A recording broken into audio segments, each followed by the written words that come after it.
Bonjour, bonjour à toutes et à tous et bienvenue à ce webinaire. Donc aujourd'hui, on va parler du microbiote intestinal. On a la chance aujourd'hui d'être accompagné du docteur Julien Scanzi. Bonjour, docteur Scanzi. Bonjour. Donc aujourd'hui, voilà, on va parler du microbiote intestinal. On va essayer de comprendre pourquoi il est au cœur de la santé, de notre santé, de la santé des patients. Pour rappel d'ailleurs, cette première session, donc ce premier webinaire est suivi par un second mardi prochain, où on parlera donc un petit peu plus de la dysbiose et du coup du microbiote intestinal lorsqu'on n'est plus en état d'équilibre et le lien avec certaines pathologies.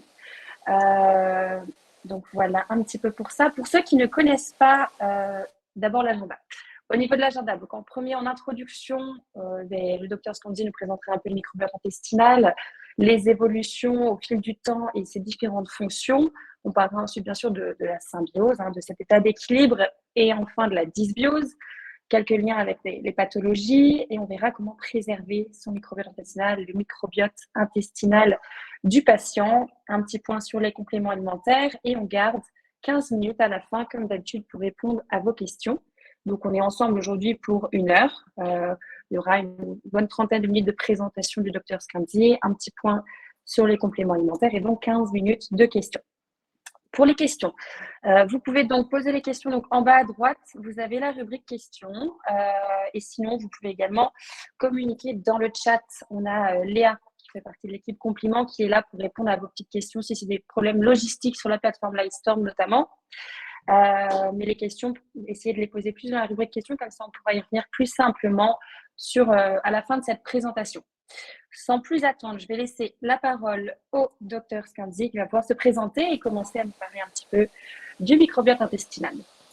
Et bonjour à tous, merci Solène. Donc du coup, effectivement, je m'appelle Julien Scanzi, je suis gastro-entérologue à l'hôpital, je suis auvergnat et je travaille à l'hôpital de Thiers et au CHU Estin de Clermont-Ferrand.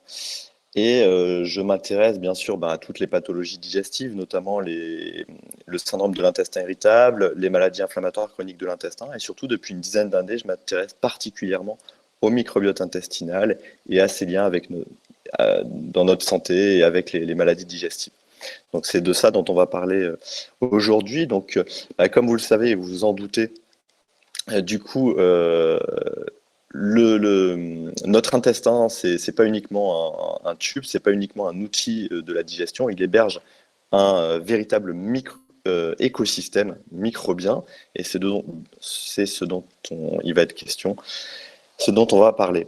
Et ce microbiote intestinal, c'est du coup l'ensemble des micro-organismes qui vivent au sein de nos intestins. Et c'est bien sûr des bactéries.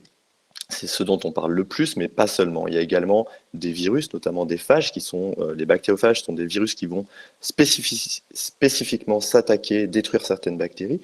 Également des levures, des champignons, des archées, des parasites. Voilà, tout un tas de micro-organismes. Et c'est l'ensemble de ces micro-organismes qui constituent un écosystème qu'on va appeler microbiote.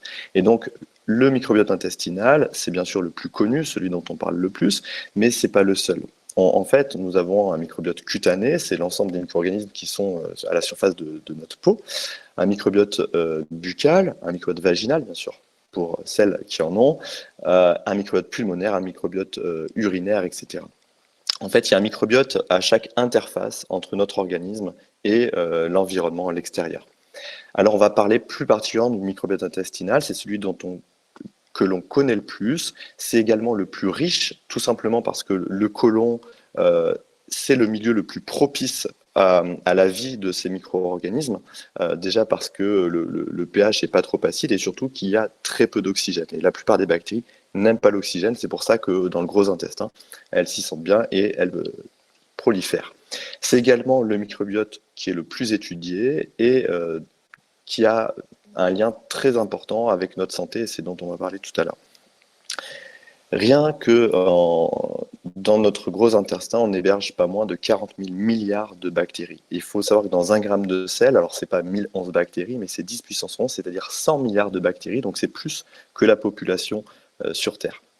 Si maintenant on regarde d'un point de vue de l'ADN, d'un point de vue du génome, eh ben, nos micro-organismes microbiens ont un génome qui est au moins 100 fois supérieur à notre génome humain. C'est-à-dire que voilà, le génome, c'est-à-dire qu'en fait on est plus microbien qu'humain, on est des sortes d'êtres hybrides, moitié humain, moitié microbien. Et ce microbiote, il est unique pour chaque individu et contrairement à une empreinte digitale, on parle souvent d'empreinte digitale, l'empreinte digitale est figée, vous avez la même à 12 ans qu'à 40 ans. Par contre, notre microbiote va évoluer au fil du temps, évoluer au fil de notre vie et même au fil de la journée. On ne va pas forcément avoir exactement le même microbiote le soir en se couchant que le matin. Et ces connaissances-là, pourquoi est-ce qu'on parle énormément de microbiote depuis une dizaine, une vingtaine d'années? C'est tout simplement parce que nous n'avions pas les outils nécessaires pour l'étudier correctement il y a 20 à 30 ans. Et donc les connaissances, elles sont très récentes et ça fait une dizaine d'années que chaque jour, il y a des centaines de publications scientifiques sur le microbiote intestinal parce que maintenant on a les outils qui sont nécessaires pour l'étudier. Alors comment est-ce qu'il va évoluer ce microbiote intestinal au cours de notre vie? Déjà, globalement, l'acquisition du microbiote se fait vraiment dès la naissance. On considère que dans l'utérus, le fœtus n'a pas de microbiote intestinal et du coup cette acquisition se fait au moment de la naissance et de façon très différente en fonction de l'origine géographique où on va naître, l'origine ethnique également. On ne va pas avoir le même type de microbiote si on est au fin fond de l'Afrique rurale ou à New York ou dans un village en Chine par exemple. Ça va également se faire de façon différente en fonction du coup du microbiote maternel et du mode d'accouchement. On ne va pas acquérir le même microbiote si on est par voie basse, par voie naturelle, ou si on est par césarienne, tout simplement parce que du coup, on ne va pas être en contact avec le même environnement, les mêmes bactéries, les mêmes microbes à la naissance. Ensuite, il va évoluer dans les premiers mois, premières années de vie, c'est vraiment le moment crucial, la période cruciale où le microbiote va vraiment se développer en fonction de l'environnement, en fonction de l'alimentation, donc éventuellement de l'allaitement ou pas au début, de la diversification alimentaire, du type d'alimentation, et également en fonction de d'autres facteurs comme les antibiotiques qui vont, on le verra tout à l'heure, détruire une partie du microbiote intestinal. Et ensuite, le microbiote va être quasiment définitif. À partir de l'enfance, on considère entre 3 et 6 ans, le microbiote va être relativement stable ensuite dans des conditions physiologiques. Et ensuite, il va évoluer avec certains autres facteurs, alors tout simplement le vieillissement, le stress, mais d'autres facteurs exogènes comme l'alimentation, des maladies, des infections et la médication, tout un tas des traitements, les médicaments reçus, et là encore notamment les antibiotiques. Alors, à quoi nous servent ce microbiote? Globalement, si on est fait de toutes ces bactéries, tous ces micro-organismes, c'est pour des bonnes raisons. La nature fait globalement bien les choses et globalement, là on va parler plutôt des bactéries, elles vont remplir de nombreuses fonctions essentielles au bon fonctionnement de notre organisme. Déjà, sans bactéries intestinales, nous ne pouvons pas digérer ce qu'on appelle les fibres de l'alimentation. Ce sont des polysaccharides complexes dont nos enzymes humaines ne permettent pas la digestion. Et donc ces fibres vont arriver quasiment telles quelles au niveau du gros intestin, être digérées, métabolisées par les bactéries qui vont ensuite potentiellement produire, et c'est ce que je vous ai mis en dessous, des métabolites, c'est-à-dire des petites molécules qui vont avoir une utilité dans le fonctionnement de notre organisme. Ça peut être des acides gras à chaîne courte, comme l'acétate, le propionate, le butyrate, des vitamines, et notamment la vitamine K, les vitamines du groupe B, des neurotransmetteurs, comme la sérotonine, et d'autres petites molécules comme des cytokines qui vont globalement servir comme des messagers chimiques et aller interagir avec d'autres systèmes, par exemple le système immunitaire, le système nerveux, etc.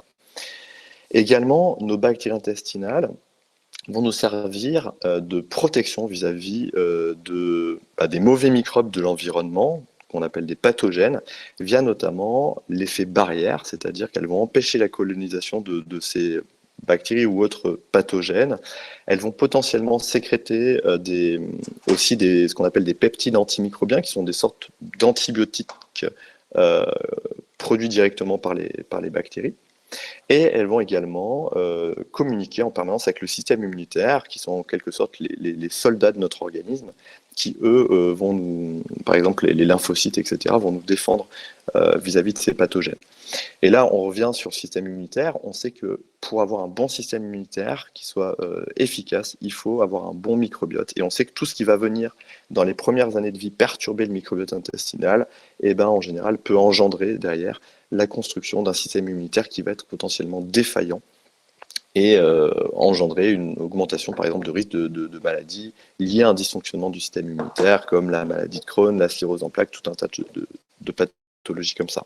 Et ce qu'on sait depuis peu également, c'est que le microbiote intestinal participe au métabolisme des médicaments, c'est-à-dire que globalement, en fonction de votre microbiote intestinal, vous avez, pour le même médicament, vous n'allez pas forcément avoir les mêmes bénéfices, la même efficacité ou encore les mêmes effets secondaires, les effets indésirables.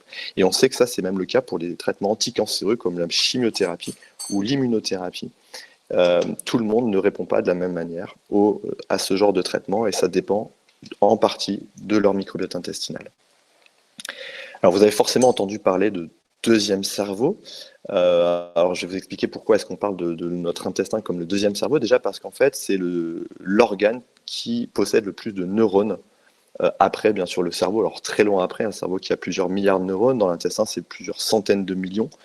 Et ce qui est très intéressant, c'est que ces neurones, ils vont jusqu'au système nerveux central et permettent la communication dans les deux sens, on va dire du cerveau jusqu'à l'intestin ou de l'intestin jusqu'au cerveau.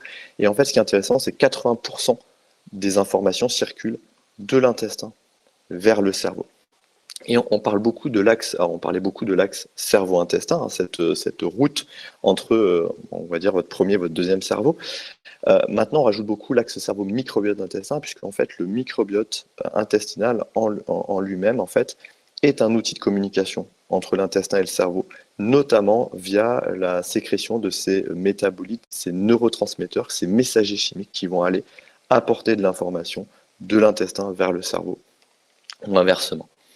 Et un de ces principaux neurotransmetteurs, vous en avez forcément entendu parler, c'est la sérotonine. Et la sérotonine qui est majoritairement fabriquée dans l'intestin. Et alors, on va même aller plus loin. Alors ça a été en tout cas démontré chez la souris, hein, c'est pas forcément pas démontré chez l'homme, mais le microbiote intestinal pourrait avoir un rôle également dans notre comportement. Et notamment, une souris sans microbiote n'a pas le même comportement qu'une souris avec un microbiote. Elle se comporte de façon beaucoup plus téméraire, beaucoup plus imprudente. Elle est plus encline à aller explorer des situations à risque. Et également, ça a aussi un retentissement sur sa mémoire, ses capacités cognitives. Une souris sans microbiote n'a pas les mêmes capacités cognitives qu'une souris avec un microbiote. Et si vous voulez avoir un exemple un petit peu concret de cet axe cerveau-intestin, alors vous avez forcément tous en mémoire des moments un peu stressants dans votre vie, ça peut être des examens ou autres, où vous allez avoir tout de suite la diarrhée parce que voilà, c'est la réponse de l'intestin à une situation de stress. Si on veut, il y a un exemple qui est aussi parlant, c'est-à-dire que nous on utilise, les scientifiques utilisent beaucoup des modèles animaux pour essayer de comprendre certaines anomalies et par rapport à des maladies, des modifications comportementales.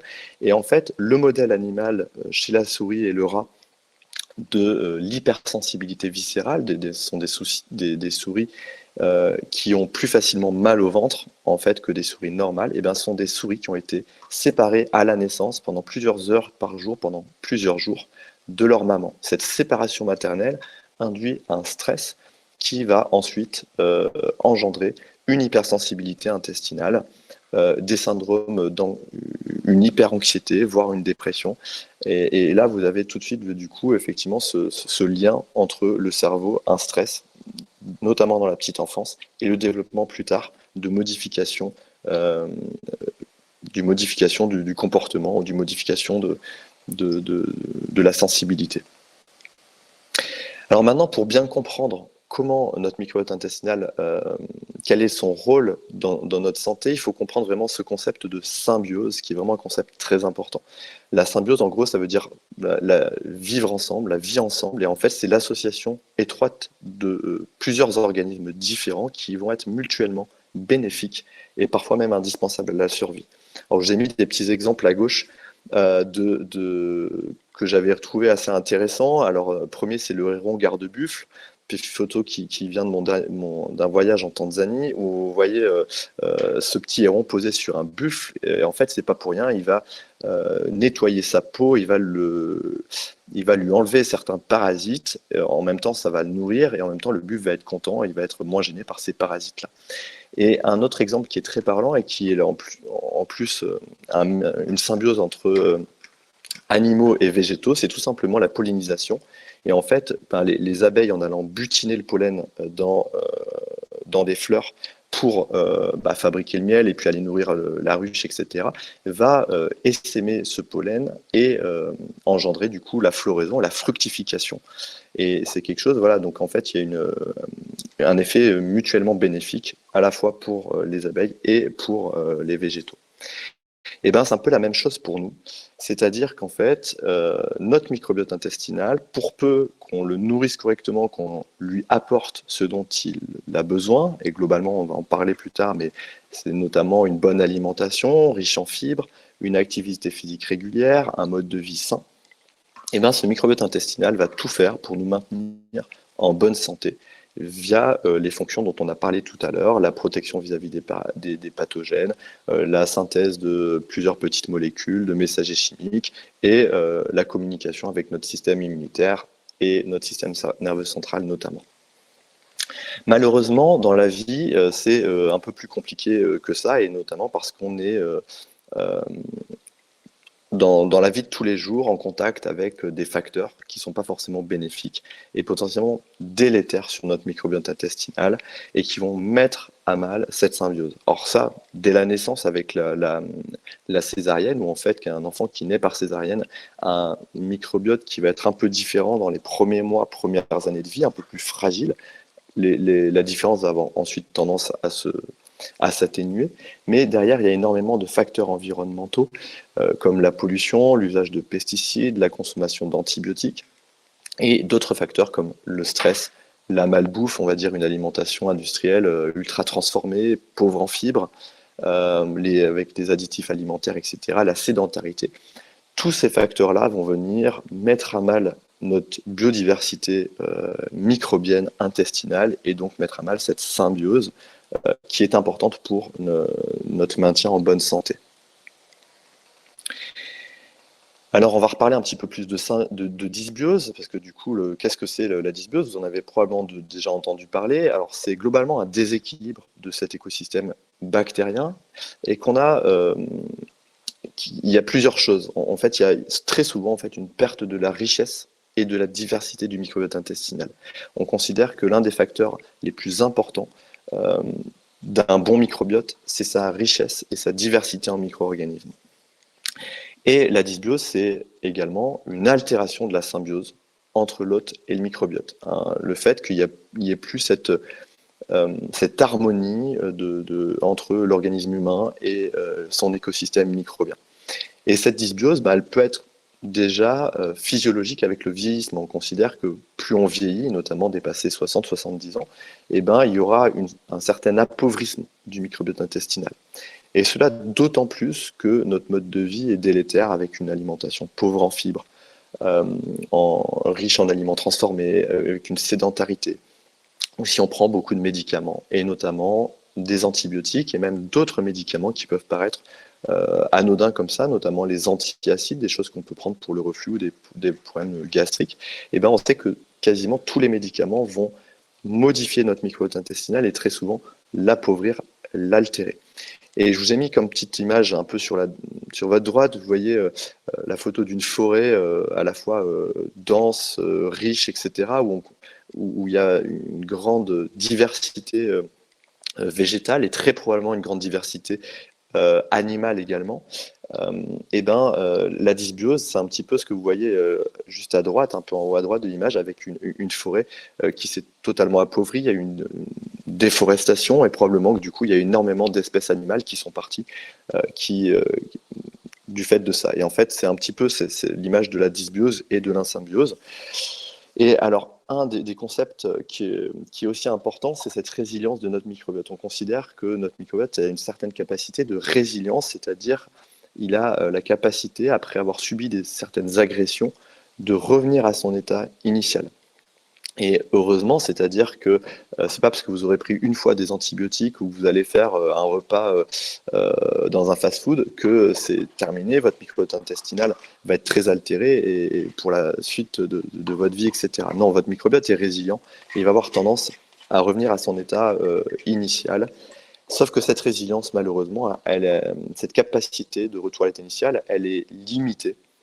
Et si les agressions sont très intenses ou répétées dans le temps, eh ben, il se peut que votre microbiote ne parvienne plus à revenir à son état initial, à son état basal.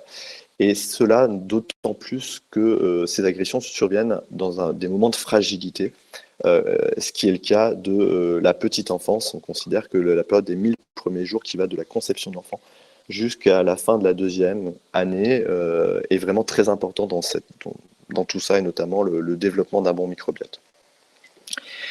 Alors là, si on prend un peu de recul et qu'on essaie de regarder un petit peu comment évolue notre microbiote intestinal, le microbiote intestinal humain ces dernières décennies, c'est un peu difficile à dire. On n'a pas trop d'analyse de microbiote intestinal de gens de population d'il y a 100 ou 200 ans.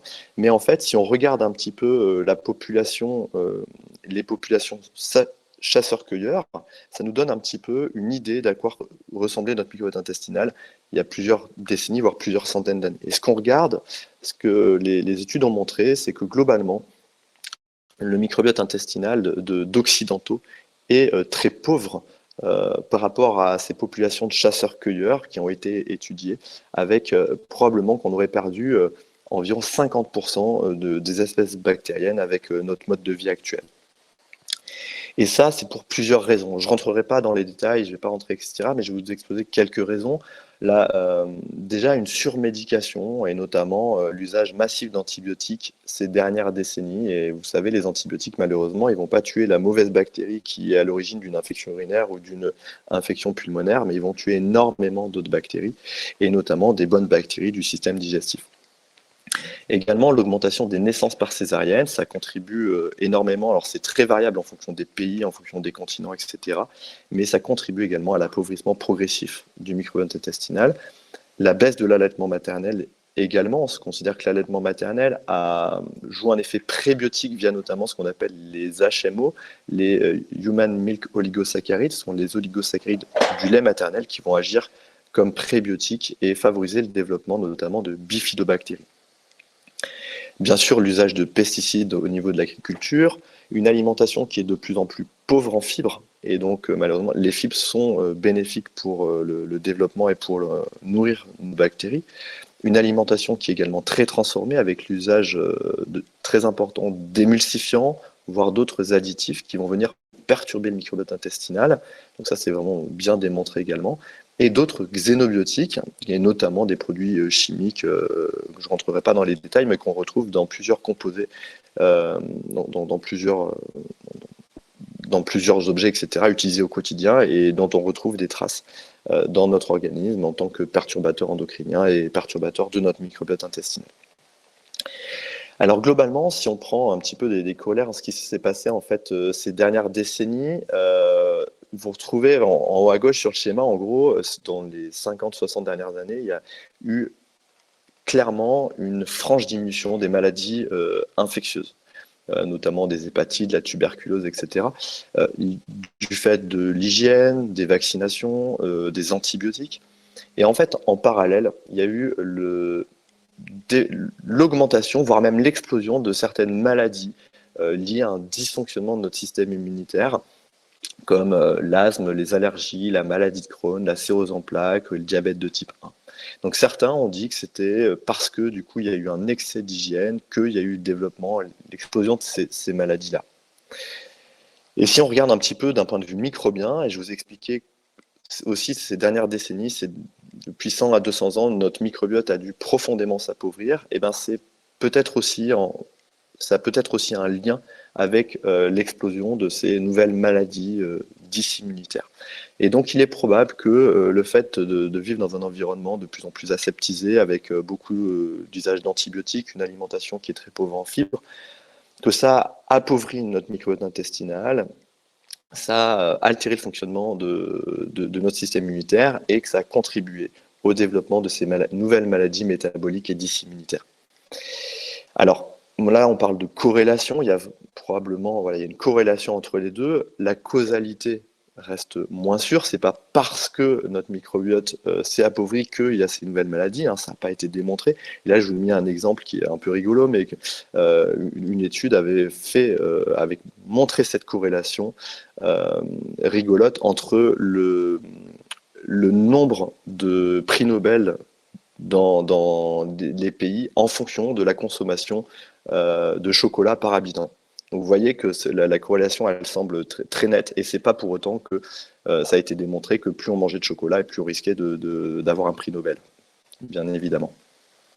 Alors maintenant, si on revient sur ce concept de dysbiose et sur notre santé, globalement, il a été montré dans quasiment toutes les maladies chroniques un lien avec le microbiote intestinal, et notamment des altérations du microbiote intestinal dans les maladies cardiovasculaires, dans les maladies neurodégénératives comme la maladie de Parkinson, la maladie d'Alzheimer, dans la sclérose en plaques, même dans l'autisme, dans les maladies anxio-dépressives, dans les maladies métaboliques, l'obésité, le diabète, dans les maladies inflammatoires comme le rhumatisme psoriasique, la spondylarthrite ankylosante, également dans les maladies inflammatoires ou non inflammatoires du tube digestif comme la maladie de Crohn, la rectocolite hémorragique et même le syndrome de l'intestin irritable. Et dans la maladie hépatique, la maladie du foie gras, dont on entend de plus en plus parler, qui va être bientôt à l'origine de la principale cause de cirrhose et probablement de cancer du foie. Et bien dans toutes ces maladies-là, il a été montré des altérations du microbiote intestinal, comme quoi il y aurait, en tout cas, une corrélation entre des modifications du microbiote intestinal et ces maladies-là. Là encore, sans que le lien de causalité soit parfaitement établi. Et même dans certaines maladies, on parle même de signature microbienne, c'est-à-dire que grâce à des outils informatiques, on pourrait être capable, pour certaines maladies, chez certains patients, de diagnostiquer, de déterminer si des patients est porteur d'une certaine maladie, rien qu'en regardant le microbiote intestinal. Alors ça a été notamment montré pour rapport à la maladie de Crohn, ce que vous voyez sur je ne rentrerai pas dans l'explication du dessin, du diagramme à gauche, mais globalement, c'était une publication qui montrait que dans plus de 80% des cas, ils arrivaient avec une bonne probabilité à déterminer si, rien qu'en regardant le microbiote intestinal, si le patient était porteur d'une maladie de Crohn ou d'un côlon irritable, ou si c'était un sujet sain. Et dans l'étude de droite, c'était une étude sur la fibromyalgie, comme quoi, à l'aide de l'intelligence artificielle, ils arrivaient à déterminer avec 88% de fiabilité si la femme était saine ou fibromyalgique. Donc voilà, c'est vraiment, il y a un lien assez fort entre l'état du microbiote intestinal et la santé ou certaines maladies. Alors, est-ce que cette dysbiose est la cause ou la conséquence de la maladie? Est-ce que c'est parce que notre microbiote s'altère d'une certaine manière qu'on va développer une maladie? Ou est-ce que c'est parce qu'on a une certaine maladie que notre microbiote va se modifier? Et bien pour ça, les scientifiques utilisent des modèles animaux, et donc on revient à la souris, et ils vont faire ce qu'on appelle des transferts de microbiote, et ils vont ensuite regarder ce qui se passe. Et bien très souvent, ce qu'ils montrent, c'est qu'en transférant le microbiote d'un malade particulier à une souris sans microbiote, et bien très souvent, ils vont induire le développement de cette maladie-là chez la souris qui n'avait aucune prédisposition génétique à développer des maladies. Et donc ça va, la plupart du temps, ces observations vont dans le sens que des modifications, en tout cas un certain type de microbiote, pourraient prédisposer au développement de certaines maladies. Et du coup, ça va dans le sens d'un petit peu de ce que racontait Hippocrate il y a maintenant plus de 2000 ans, où il avait dit que toute maladie commençait dans l'intestin, et ça semble assez vrai, en tout cas pour les maladies qui ne sont pas, bien sûr, d'origine génétique. Alors bien sûr, vous aurez compris l'intérêt du coup de préserver un maximum votre microbiote intestinal pour préserver du coup cette symbiose et essayer de vieillir dans la meilleure santé possible, même si bien sûr il y a des facteurs qu'on ne contrôle pas. Et déjà parce que je vous ai expliqué que cette résilience, cette capacité du microbiote à revenir à son état initial était limité. Voilà, on ne pouvait pas toujours compter sur sa résilience pour, à chaque fois, après la prise d'antibiotiques ou avec un mode de vie défavorable, ben, que le microbiote allait rester riche, diversifié et propice à une bonne santé. Déjà parce que on vit dans un monde qui est peu propice à cette biodiversité, ne serait-ce qu'avec le stress, hein, qui a un effet négatif sur notre micro-intestinal, une alimentation, comme je vous l'ai dit, industrielle très transformée, pauvre en fibres et riche en additifs X ou Y, les polluants, la consommation de médicaments, là encore X ou Y, et notamment des antibiotiques. Et donc, pour lutter contre l'appauvrissement de notre microbiote, eh ben, il va falloir déjà aller vers un mode de vie le plus sain possible. Ça commence par une alimentation saine, qui est la plus naturelle possible, la plus riche en fibres, qui vont donc avoir un effet prébiotique, c'est-à-dire que les fibres vont aller nourrir notre microbiote intestinal et développer, pour faire proliférer nos bonnes bactéries. Également, les aliments fermentés, qui peuvent agir comme des probiotiques naturels, du coup, en apportant d'autres micro-organismes.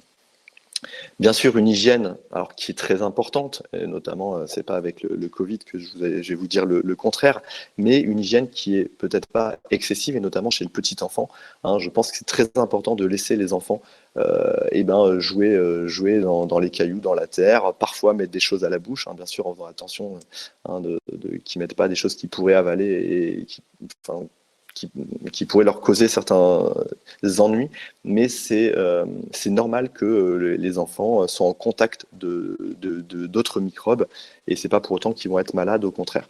L'activité physique régulière, il y a beaucoup d'études qui montrent qu'une activité physique régulière est vraiment profitable à notre microbiote intestinal. Et enfin, les probiotiques peuvent être également des outils pour maintenir cette biodiversité, et notamment dans des cas particuliers, et notamment en cas de prise d'antibiotiques. On sait que certains probiotiques ont montré que ça permettait de diminuer l'impact des antibiotiques, et notamment le risque de développer une diarrhée suite aux antibiotiques, des mycoses ou d'autres effets secondaires. Voilà, après on rentrera un peu plus dans les détails on parlera de cas concrets, de maladies concrètes lors de la prochaine conférence la semaine prochaine. Et bien sûr, si vraiment ce sujet-là vous intéresse, moi j'ai écrit un livre qui est sorti il y a quelques mois où bien sûr je rentre beaucoup plus dans les détails, je donne pas mal d'informations en plus. Et voilà, en tout cas merci de votre attention, et je serai là dans quelques minutes pour répondre à vos questions. Merci beaucoup, Dr Scanzi, vraiment pour cette présentation très claire, très bonne introduction. Et puis, oui, comme vous venez de le dire, on aura un instant à la fin pour répondre à toutes les questions que vous avez pu poser. Et pour ceux qui sont arrivés un petit peu en retard, j'ai vu quelques messages passer. Il y a plein de points d'inquiétude. Le replay du webinaire est bien disponible sur la plateforme Compliment Pro.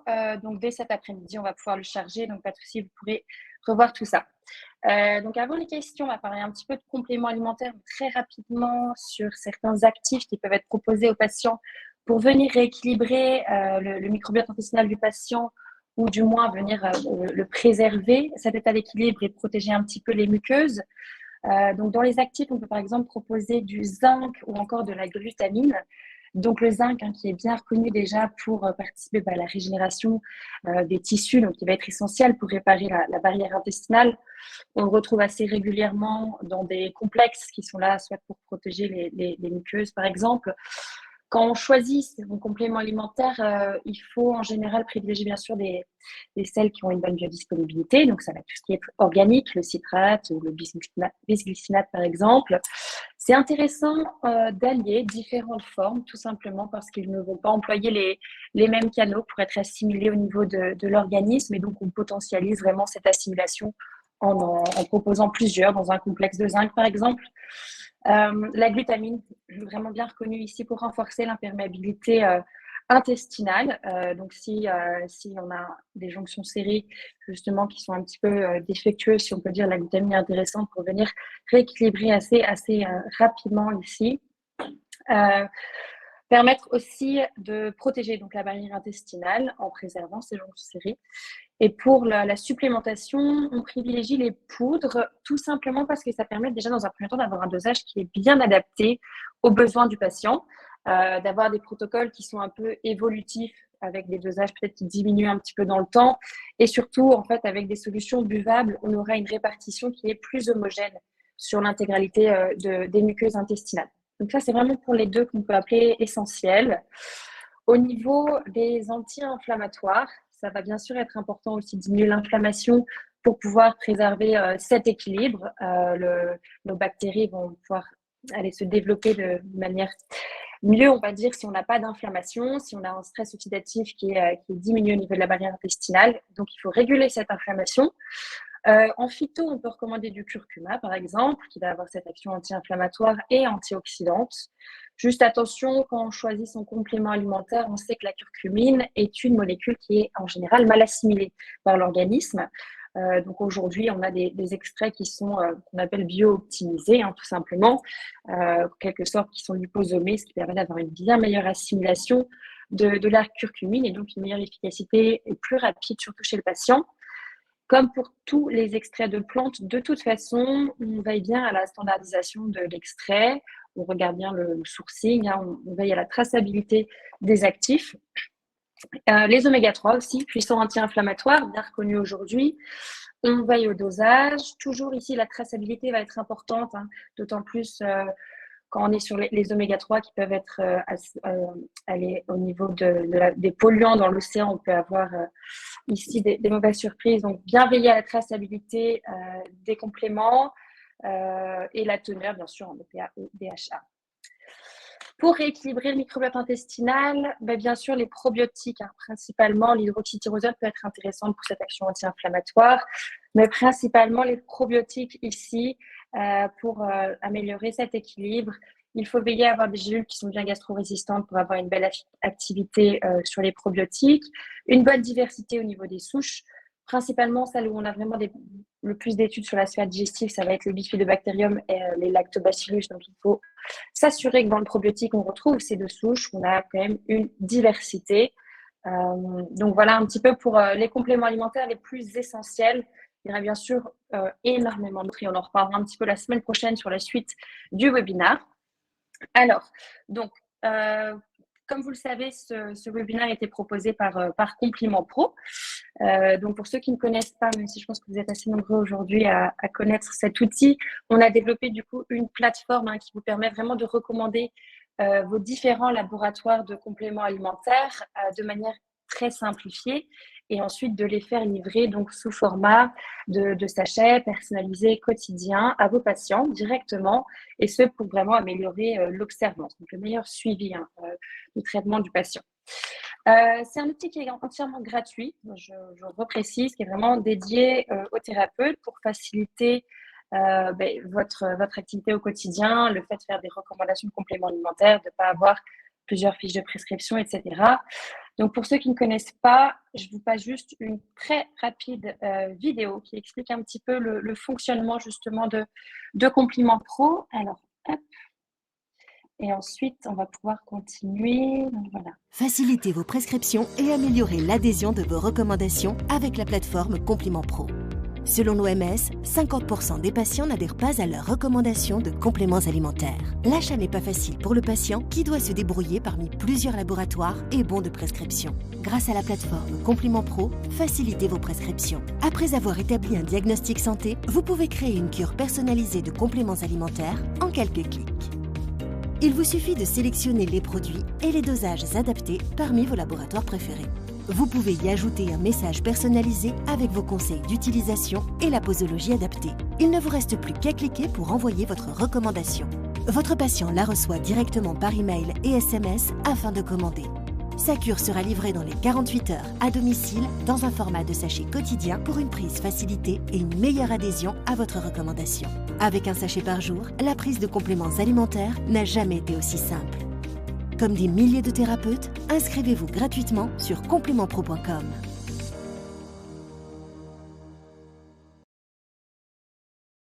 Donc voilà, pour cette rapide explication. Alors du coup, j'ai l'impression que je m'entends mal. Est-ce que Dr Scandi, vous pouvez dire si vous m'entendez bien? Ouais, je vous entends, ouais. Ah, ok, j'avais l'impression de m'entendre en résonance. Ok. du coup, voilà. Donc, pour rappel, je pense que Léa, ma collègue, va vous mettre dans le chat le lien d'inscription sur la plateforme, entièrement gratuite. Et du coup, depuis la plateforme Compliment Pro, vous aurez bien accès au replay du webinaire. La proposition de valeur, pour rappel, c'est vraiment ça. C'est un large choix de compléments alimentaires, donc de différents laboratoires. Vous avez ensuite, vous pouvez choisir pour le traitement de la cure de votre patient ces différents laboratoires, recommandés de manière simple en un clic. Et ensuite, vous pouvez suivre donc la commande du patient et ce qu'il a commandé, est-ce qu'il a reçu, est-ce qu'il a bientôt terminé son programme. Donc, ça simplifie vraiment tout ça. Le but étant d'améliorer l'observance pour le patient et pour vous de faciliter tout simplement les prescriptions.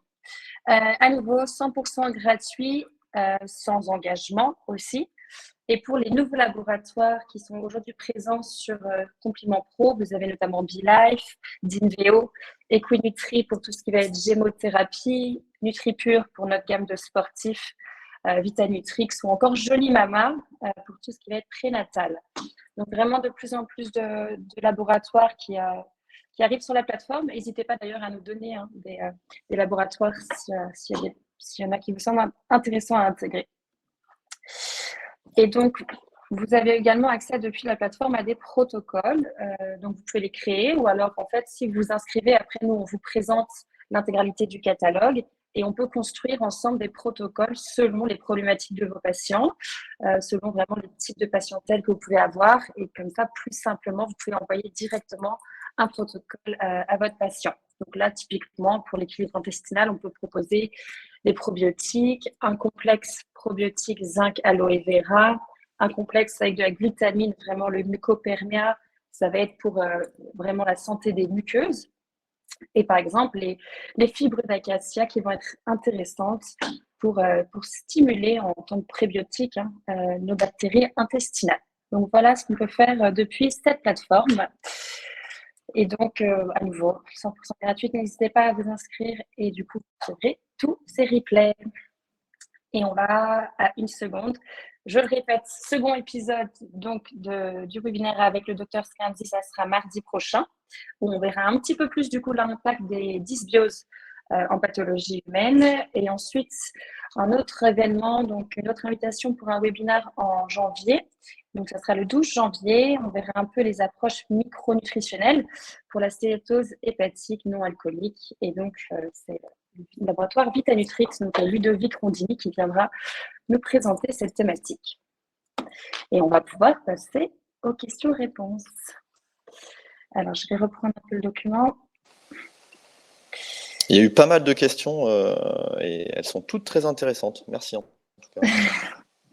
Alors, bon, pour commencer, comment déterminer si le microbiote intestinal de mon patient est en équilibre-déséquilibre sans passer par des tests de sel? Très bonne question. On va dire c'est presque impossible à savoir, et le problème c'est qu'une analyse de sel pourrait vous donner des arguments pour une dysbiose, mais ça coûte cher et derrière ça va pas forcément modifier votre prise en charge. En fait, très souvent déjà la dysbiose elle va être flagrante sur la problématique rencontrée par votre patient et surtout sur l'histoire à l'interrogatoire. Si vous avez du coup des patients qui ont des plaintes, que ce soit digestives, que ce soit avec de la fatigue, des problèmes cutanés, des problèmes, quels qu'ils soient, et qu'en plus à l'interrogatoire vous retrouvez des prises multiples d'antibiotiques, notamment dans l'enfance, avec souvent des gens qui ont eu soit des infections ORL dans la petite enfance, soit plus tard qui ont fait des infections urinaires à répétition, qui ont pris de nombreuses fois des antibiotiques, etc. Ou alors que tout simplement ils vous disent moi ces soucis-là ils ont débuté suite à une infection, suite à une nouvelle prise d'antibiotiques. Et là pour moi, il n'y a pas besoin de faire de tests quels qu'ils soient. Ça, c'est suffisamment parlant et on peut considérer qu'il y a une dysbiose intestinale. Donc globalement, voilà, nous on conseille, et ça rejoint une autre question que j'avais vu passer sur est-ce qu'il faut faire des tests, des analyses du microbiote intestinal. Globalement, et moi je rejoins un petit peu d'autres sociétés scientifiques comme la Société française de gastroentérologie qui ne recommandent pas ces tests-là en routine, parce que derrière, en fait, le but, c'est que ça donne une certaine cartographie du microbiote intestinal à un instant T.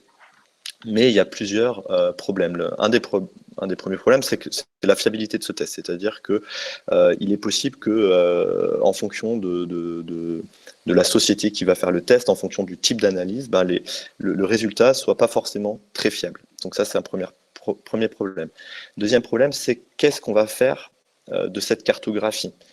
Savoir que vous avez plus de telle bactérie, moins d'une autre, etc. Qu'est-ce que ça va changer pour le praticien? Est-ce que moi, en tant que gastro-entérologue, je vais vous soigner différemment en fonction de si vous avez plus de tel lactobacille, moins de tel bifidobactérie, etc. Ou si vous avez tel ou tel type de bactérie. On ne le sait pas parce qu'en fait, 1000 personnes peuvent être en excellente santé et avec un microbiote riche, diversifié, et pourtant pas avoir du tout le même type de microbiote.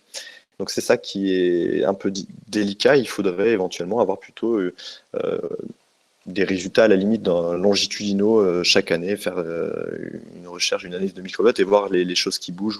Voilà. Et pour l'instant, c'est ce que essaie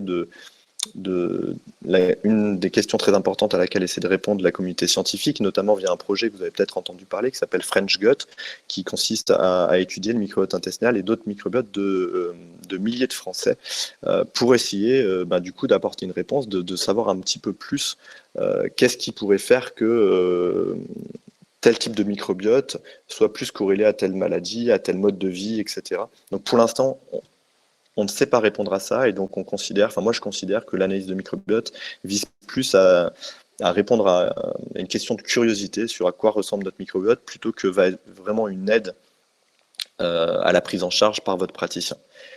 Pour autant, je pense que dans 5 à 10 ans, les choses seront différentes. Dans une dizaine d'années, à mon avis, l'analyse du microbiote sera beaucoup plus standardisée, et elle fera partie, au même titre qu'une prise de sang, qu'un scanner ou qu'un autre type d'analyse, vraiment des outils pour nous aider à mieux diagnostiquer des maladies, à éventuellement prédire la réponse à certains traitements, éventuellement à proposer une prise en charge vraiment personnalisée, que ce soit nutritionnelle ou médicale. On ne mettra peut-être pas les mêmes médicaments pour une même maladie à 2 personnes qui auront un microbiote différent.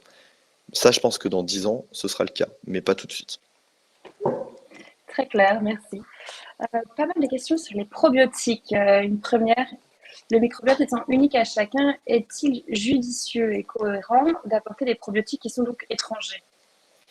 Alors, en effet, les probiotiques, en tout cas ceux qu'on trouve dans le commerce, etc., sont entre guillemets étrangers, c'est-à-dire que ce ne sont pas des bactéries qu'on retrouve habituellement dans notre organisme, qui ne vont pas s'implanter durablement.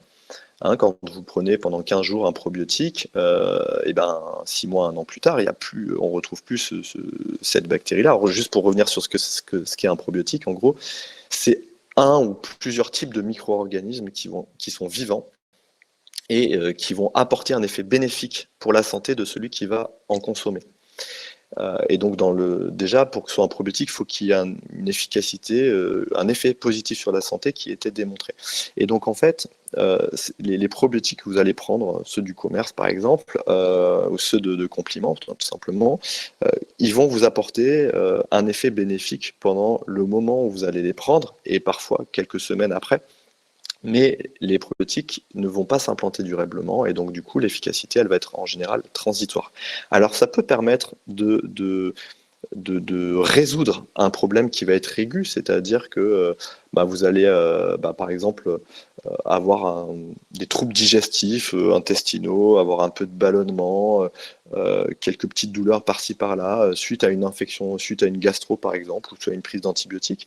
Les probiotiques peuvent résoudre ce problème-là, et ensuite votre microbiote va se rétablir en quelques semaines, revenir à son état antérieur, et tout sera rentré dans l'ordre.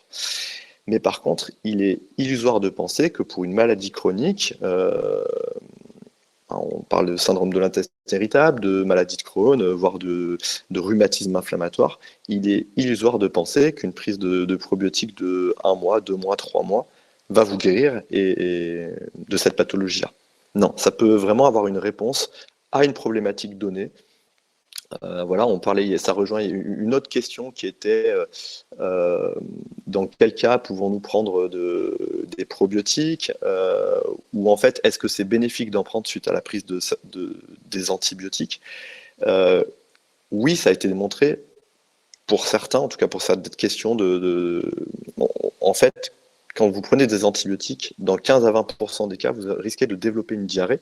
Ce sera une diarrhée qui est fonctionnelle, qui est liée à une altération très importante, instantanée, de votre microbiote intestinal. Bien sûr, votre microbiote est résilient et donc quelques jours à quelques semaines après l'arrêt des antibiotiques, cette diarrhée va s'arrêter et le fonctionnement de votre organisme va reprendre normalement. Mais il a été montré que certains probiotiques permettaient de diminuer cette diarrhée liée à la prise d'antibiotiques, et notamment chez les sujets plus fragiles, les nourrissons, les enfants très jeunes ou les sujets âgés. Donc dans ces cas-là, il est recommandé, d'ailleurs certaines sociétés savantes le recommandent, et il était initialement, c'est ce que beaucoup faisaient il y a 10, 20, 30 ans, quand les médecins prescrivaient des antibiotiques, très souvent, ils prescrivaient en plus un probiotique à prendre avec, du coup, pour diminuer l'impact négatif délétère de l'antibiotique. Alors, c'est pas pour autant que le probiotique va vous aider, va faciliter le retour à l'état initial de votre microbiote. Le probiotique ne va pas l'aider, il y a même certaines études qui montrent que ça peut rendre un peu plus lent ou un peu différent le retour à cet état initial. En fait, votre microbiote est censé être résilient et donc de lui-même, il va revenir à son état initial, notamment si vous l'aidez avec une alimentation saine, riche en fibres, etc. Donc je pense que les deux sont importantes. Je pense qu'il faut, en cas de prise d'antibiotiques, avoir une alimentation, un mode de vie sain, encore plus qu'à la normale, et en plus prendre certains probiotiques pour diminuer le risque de diarrhée post-antibiotique et même d'une certaine bactérie qui s'appelle Clostridium difficile, maintenant donc Clostridioides difficile, qui peut être beaucoup plus difficile à faire partir une fois qu'on a ça et qui peut être directement lié à la prise d'antibiotiques. Autre question qui est un petit peu liée à ce dont vous venez de parler. Donc, après la prise d'antibiotiques, est-ce qu'il faut donc absolument privilégier la prise de postbiotiques également? Que pensez-vous de ça? Alors, j'ai pas d'argument scientifique pour dire. Alors déjà, qu'est-ce que des postbiotiques? Je pense qu'il faut déjà juste revenir là-dessus. Et je vais reparler, ça on en reparlera la prochaine fois, qu'est-ce que c'est que des pro, sains, postbiotiques. Les prébiotiques, c'est en gros de la nourriture à votre microbiote intestinal. C'est globalement des fibres, c'est globalement des choses qui vont aller nourrir vos bactéries intestinales pour les aider à proliférer. Et voilà. Les probiotiques, ce sont des micro-organismes donc vivants qu'on va rajouter à notre microbiote.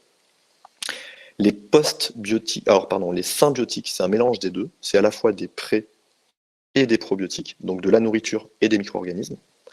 Les postbiotiques, ce sont des métabolites bactériens, donc des choses qui sont normalement synthétisées par des micro-organismes, par des bactéries, mais sans les micro-organismes.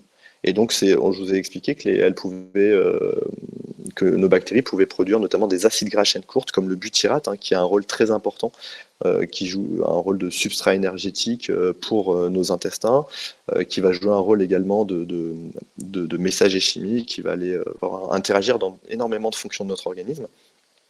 Et le butyrate, tout simplement, c'est un postbiotique. On peut prendre du butyrate sans les micro-organismes. Voilà, en plus. Donc, est-ce qu'il faut, en cas de prise d'antibiotiques, prendre des postbiotiques? Non, il n'y a aucun argument scientifique pour le dire. C'est pas pour autant que c'est inutile ou délétère, c'est juste qu'il n'y a pas d'études qui montrent que si vous prenez des antibiotiques, il faut absolument prendre du butyrate en plus. D'accord. Okay. Ça pourrait être utile. En fait, il y a plein de choses qui pourraient être utiles, mais en tant que médecin et scientifique, je ne peux pas m'appuyer. Enfin, s'il n'y a pas eu d'études pour vous dire, je ne peux pas dire oui, il faut faire ça parce que voilà, du moment où ça n'a pas été démontré. Pas délétère en tout cas. Voilà, ça peut pas. Normalement, c'est pas censé être délétère en effet. Ça, peut-être que vous allez l'aborder la semaine prochaine quand on va parler un peu plus de dysbiose, mais ici on a une question entre le lien dysbiose et facteur dans l'obésité. Qu'en pensez-vous et comment y remédier? Et ça rejoint une autre question qui était posée sur l'Akkermansia, donc peut-être vous pouvez tout englober. Alors, Ouais, j'ai essayé de tout enrober. Effectivement, il y a des liens très importants entre microbiote intestinal et obésité ou tout syndrome métabolique, diabète, etc. Globalement, chez les patients obèses, il y a ceux qui ont un syndrome métabolique, un vrai syndrome métabolique avec du diabète, des problèmes de cholestérol, enfin de l'insulinorésistance, qui vont avoir un profil vraiment très inflammatoire. Et ceux-là, encore plus que les obèses qui n'ont pas de syndrome métabolique, ont une franche altération de leur microbiote. Et quand on parle d'altération du microbiote, il y a deux choses qui, chez ces patients-là, qu'ils ont particulièrement. La première, c'est un appauvrissement de leur microbiote. Il y a beaucoup d'études qui ont parlé de ce qui s'appelle le low gen count. En fait, on retrouve beaucoup moins de gènes bactériens chez ces patients-là. Et ceux qui ont très peu de gènes bactériens, eh ben, ils ont d'autant plus ce profil inflammatoire, ce problème d'hypercholestérolémie, de diabète, etc. Et ils répondent moins bien à des modifications diététiques. Si vous leur dites, voilà, maintenant, mangez plus sainement et faites du sport, eh bien, ce sont des gens qui vont beaucoup moins bien répondre à ces modifications hygiéno-diététiques que les obèses qui auront gardé une certaine richesse et diversité microbienne. Donc vraiment, voilà, parmi les obèses, il y a ceux qui ont encore une richesse et une diversité microbienne qui est assez satisfaisante, et il y a ceux qui ont vraiment un appauvrissement, et c'est malheureusement ceux-là qui sont le plus embêtés par rapport à d'autres soucis de santé et par rapport à la réponse à une prise en charge diététique. On sait également que alors je vais aussi parler d'Akkermansia. Akkermansia, pour ceux qui ne savent pas, c'est une bactérie qui s'appelle Akkermansia muciniphylla, qui est retrouvée très peu chez les patients obèses par rapport à la population générale. Et en tout cas, sur modèle animal, c'est bien démontré. Si on apporte de la bactérie Akkermansia à des souris obèses, elles deviennent moins obèses. Si on apporte de l'Akkermansia à une souris prédisposée pour être diabétique, elle devient moins, voire plus diabétique. Il y a pas mal d'études qui sont en cours chez l'homme. Pour l'instant, il y a encore peu de données. Mais en tout cas, Akkermansia semble être une bactérie particulièrement bénéfique pour éviter d'être obèse, insulino-résistant, etc. Et effectivement, on a remontré qu'effectivement, la plupart des obèses et des diabétiques, chez eux, on retrouve un petit peu moins d'Akkermansia que dans la population générale. Donc voilà, ça pourrait être intéressant de l'utiliser. Et une autre donnée intéressante qui est la chirurgie bariatrique, une chirurgie qui consiste en fait à enlever l'estomac ou à réduire la capacité de l'estomac pour améliorer l'obésité, etc. Et cette chirurgie bariatrique permet bien souvent d'améliorer, d'enrichir en fait le microbiote intestinal et du coup d'améliorer tout un tas de paramètres physiologiques. On a parlé d'insulinorésistance, de dyslipidémie, etc. Donc voilà, il y a clairement un lien, mais c'est pas tous les obèses qui ont le même type de microbiote, etc. Ok, très clair. On a eu 2-3 questions aussi sur la prise de probiotiques. Donc pour les nourrissons, admettons un enfant né par césarienne, comment faire en sorte qu'on garde quand même un bel équilibre et lui donner toutes les chances, on va dire, au début de son développement? Alors très intéressant. J'ai pas vraiment cette réponse de savoir est-ce qu'un enfant qui est né par césarienne, il faudrait lui donner certains probiotiques. Il y a une des réponses qu'apporte la science et qui nécessite encore d'être approfondie, mais il est probable qu'au-delà des probiotiques, le mieux ce serait carrément de faire une sorte de transfert de microbiote maternel, à la fois de microbiote vaginal, mais également de microbiote fécal, de la maman au nourrisson, pour qu'en fait il se développe comme s'il était né par voie basse. Donc ça, c'est la première des choses. Bien sûr, ne faites pas ça chez vous, ça nécessite d'être démontré, etc. Mais un probiotique ne saurait remplacer l'ensemencement naturel lié par le passage de l'enfant par le vagin, avec un contact bien sûr du microbiote vaginal, mais également du microbiote fécal. Ça, c'est la première chose. Après, c'est pareil. Il est possible que certains probiotiques, et notamment peut-être plus pour l'absence d'allaitement, parce que je pense vraiment que pour contrer la césarienne, on n'a pas vraiment d'argument pour dire qu'il faudrait prendre certains probiotiques. On le retrouve peut-être plus pour l'allaitement, ou là encore, pour essayer de se rapprocher, et ça en général, les industriels qui font du lait entre guillemets artificiel, des formules de lait infantile, jouent pas mal le jeu, essaient de se rapprocher de la formule naturelle du lait maternel, et rajoutent souvent ces oligosaccharides du lait maternel qui vont agir comme des prébiotiques, notamment pour les bifidobactéries, et parfois même rajouter des ferments lactiques, donc des sortes de probiotiques pour l'enfant. Donc moi je pense que c'est plus pour jouer sur un enfant qui ne serait pas allaité. Et on sait que c'est un enfant qui n'est pas allaité a beaucoup moins de bifidobactéries, même s'il a un microbiote très riche, il a moins de bifidobactéries. Et peut-être que du coup, lui apporter des bifidobactéries ou lui apporter des oligosaccharides du lait maternel pourrait faire en sorte qu'il développe un peu plus ces bifidobactéries qui sont quand même censées être bénéfiques pour lui. Parfait, très clair. J'ai vu deux questions passer sur le kéfir, donc je ne sais pas si vous voulez nous en parler un petit peu en termes d'alimentation. Est-ce que par exemple le kéfir serait un des super aliments qu'on pourrait proposer pour le microbiote intestinal? Tout à fait. Le kéfir, c'est une sorte de probiotique naturel. En fait, alors le kéfir, il y a deux kéfirs, il y a kéfir de fruits et kéfir de lait. Il y a énormément d'études. Alors, elles sont toutes un peu critiquables parce que bien sûr, c'est pas des milliers de patients, c'est pas, mais il y a plusieurs dizaines d'études relativement bien faites qui ont montré que la consommation régulière de kéfir de lait, donc une sorte de lait fermenté, euh, pouvait être bénéfique, et notamment sur tout un tas de paramètres de notre organisme. Ça pouvait améliorer, diminuer le cholestérol, diminuer la tension artérielle, améliorer la sensibilité à l'insuline, et donc en fait avoir vraiment beaucoup de vertus bénéfiques pour notre santé.